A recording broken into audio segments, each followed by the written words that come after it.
My next guest is an Emmy-winning comedy legend. She's a best-selling author, and hey, she's a fellow presidential candidate. Her comedic genius brought the reality of working-class American life to TV, and it revolutionized sitcoms forever. I want you to please welcome the original and the still reigning domestic goddess, Ms. Roseanne Barr.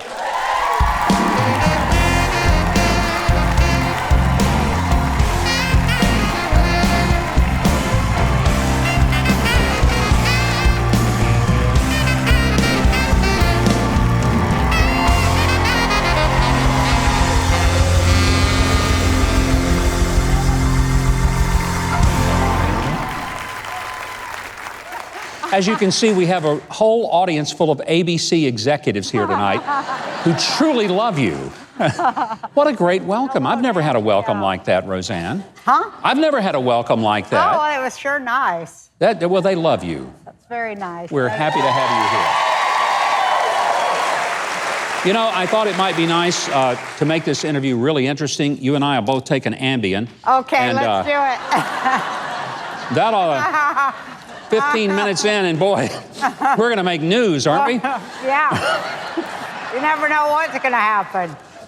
I quit taking the Ambien, Did you? after that terrible Ambien accident that I had. You know, that was so unfair. And Wasn't it? It was terrible. Well, it was. I mean, you tweeted something out in the middle of the night. Yeah.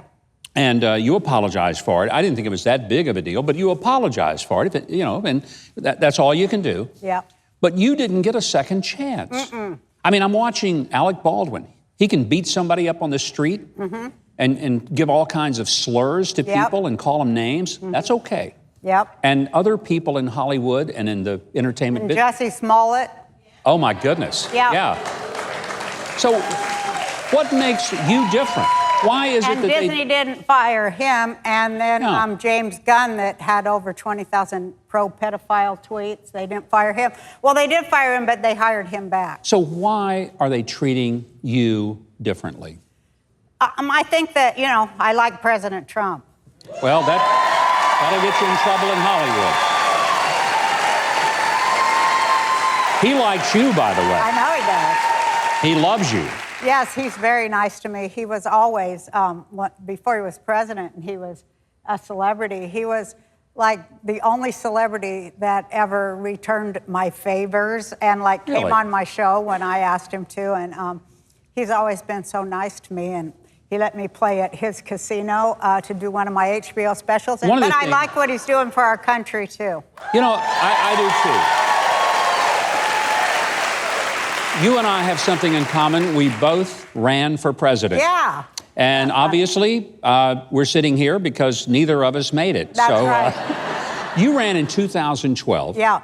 What was a motivating factor? What made you wake up and say, running for president? Well, I just felt like neither party was addressing the working people's issues, for tax-paying people and families. So I thought, well, I'm going to go out there and at least raise these issues so they can be talked about. I mean, they were talking about, not that it's not good, but they're talking about Syrian airspace. And I was like, why don't we get something back for our taxes? Let's try that.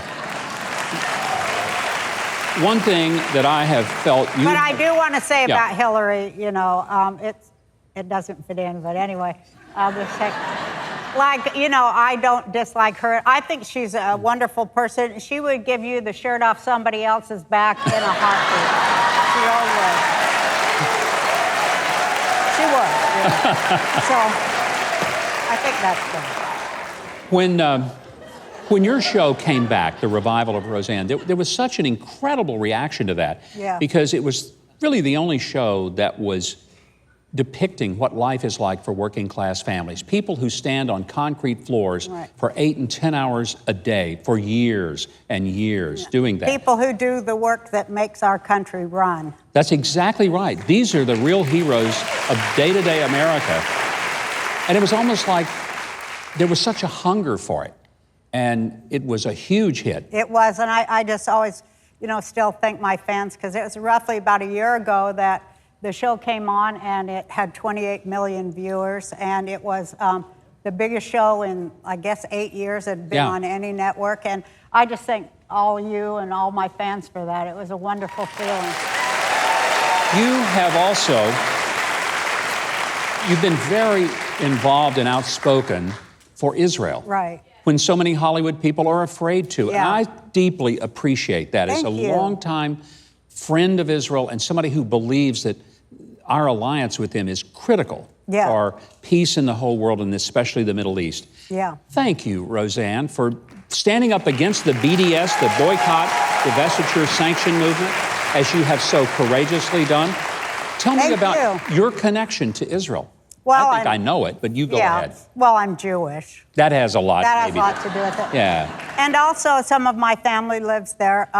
I have an aunt and a couple aunts that live there, and they were, had it not been for the state of Israel, they would not be alive because they were smuggled out as children from Lithuania and brought to Israel before it was even a state. And then I have, you know, all of their husbands and kids and all that big family there, and that is a very typical story. And, you know, there's 1 million refugees from every Arab state who've gone to Israel too and left behind their wealth of centuries. But if it wasn't for Israel, you know, a lot of us, we wouldn't be here. Well, that's exactly right. And I so appreciate that you've repeatedly gone to Israel. You've been an ambassador from the United States to Israel in an unofficial capacity. But you've also brought that message back to the United States when people were saying it's an apartheid country, which it most certainly isn't. It is not. I walked down the street. In fact, I took all these videos when I was there because you just walk down the street and it's just overwhelming to see the difference in the different kinds of people who were there. You'll see a Muslim person walking with an African, somebody from like Ethiopia. You'll see every color, every race, and they're all getting along just great. Yeah. And, you know, it's just, so we're all fighting against these propaganda wars where we're not hearing the truth and things are purposely muddled for us. But, you know, it's a place of great faith, too. And that's another reason why I like it. Back in the late 70s, early 80s, your stand-up comedy career got going.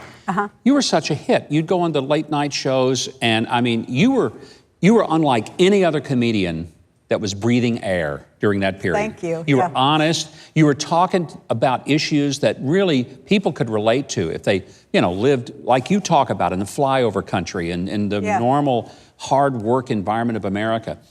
And then when Roseanne, the show, started, it's still on, by the way, syndication on a number of networks. Been on like sometimes 5 times a day. Which is amazing. For 30 years. And here's my question. That show broke so much new ground. Did you ever envision that it would have the kind of impact it did and have the number of fans that wouldn't have missed it for the world? Well, I always felt that a loving kind of, I can't think of the word, where you're not like, you're a little eccentric, a loving and eccentric. A little eccentric. Is that how you describe yourself? Yeah, I felt like a mother who was like that was very needed. I always wanted to see it when I was a little girl. How come there's no moms like my mom's on my mom and grandma and aunts and stuff on TV? And I always just felt very compelled to do that. And, you know, I got very lucky and I hit that sweet spot, you know. Well, you really did, and the show ran for like 9 years, got so many awards, Emmys, Peabodys, Golden Globes, and even the critics, which normally don't like anything, you know, they had to acknowledge that your show had not only struck a nerve, but it was groundbreaking to present an America that many of us could relate to, an America that many of us sort of lived, and you were showing that on television, and you know, when it left the air and then came back, a lot of the same cast brought back. I got to ask you, how hurt were you when some of those folks didn't stand with you quickly? Oh, it was just devastating. That had to have been The painful. whole thing was devastating because I was not allowed to explain myself. And it's really about the worst thing in the world to be accused of something that you feel you know you didn't do. and say something that you didn't say. Yeah. And then to be so, viciously attacked by people that I thought loved me. They were like family to you, weren't they? Yeah, I thought they loved me. But, that's life in the city, folks. But it's so sad, and I want you to know. I was so devastated and so sad when it first happened, and all I could do was just sit there next to my mom. And I was thinking about, how terrible, and, of course, it's been a year, and I've worked through a lot of things. But then I thought, all I've wanted my whole life, as the oldest kid of 4, and I raised my brothers and sisters pretty much, but I just wanted my mom to take care of me. And at that time, she did, and she did it so well and so comfortably. And what a great tribute on Mother's Day weekend. Yeah. To talk of your mom. I felt like maybe I was walking away from something pretty phony that I didn't fit into anymore into something that was very, very real and warm. And that's how I felt since, because I have great faith that there's something better. Well, it's not like Roseanne has decided to retire. You've got a tour going across America called the Alive and Kicking Tour. Yep. Tell us about the stand-up routine you're going to be taking across the country. Well, it's just so great to be performing and being able to jam and be free, you know, and not having people in suits go, you can't say that. Just like letting it fly. And the first night, which was last week, I hadn't been on stage for a whole year, and I just was like so nervous. I didn't even know if I could do it. Well, I got out there and I don't know what, I got in the sweet spot, when you're a performer and you just feel the gear. It took me a few minutes too, and people were like looking at me like they were scared. So I was like, but then I got in the groove and I ended up doing 2 solid hours. Wow. I locked all the doors so people couldn't leave. They wouldn't have wanted to leave. You gave them their money's worth. I'm like, nobody's leaving, I'm on. So you're taking the tour all over the country and entertaining fans and friends? Yeah. People need to laugh more, don't I they? was on a tour before this whole reboot came out, and I was like really at a place, because, we say comics, it takes 35 years to become a really good comic, and I'm at my 35-year point, and so I was doing really good. I went on a Canadian tour, and then I quit the tour to do that, which I loved. I always wanted to do a 10th season, and I got my wish. And, but now it just kind of interrupted for a while. Now I'm back, and I've got great new jokes. I just love to write jokes. That's my whole life. It's crazy, writing jokes. But I got some good ones, and people enjoyed it. You're one of the funniest people that has ever lived. Oh, boy, look at that. You are funny, and people love you. Thank you.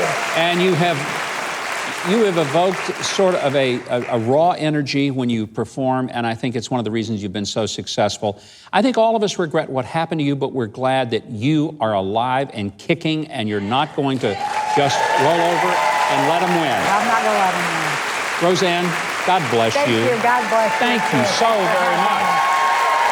If you're ready for a fun evening with this iconic star, go to roseanneworld.com and get tickets to her Alive and Kicking tour. Check out her May 16th tour in Fort Wayne, Indiana, May 17th in Elkhart, Indiana, May 19th in the Motor City, Detroit, and many, many more stops after that. For all ticket information, dates, and other things Roseanne, visit roseanneworld.com. It's right there on your screen. And you can also watch the classic Roseanne series in syndication. Check your local listings.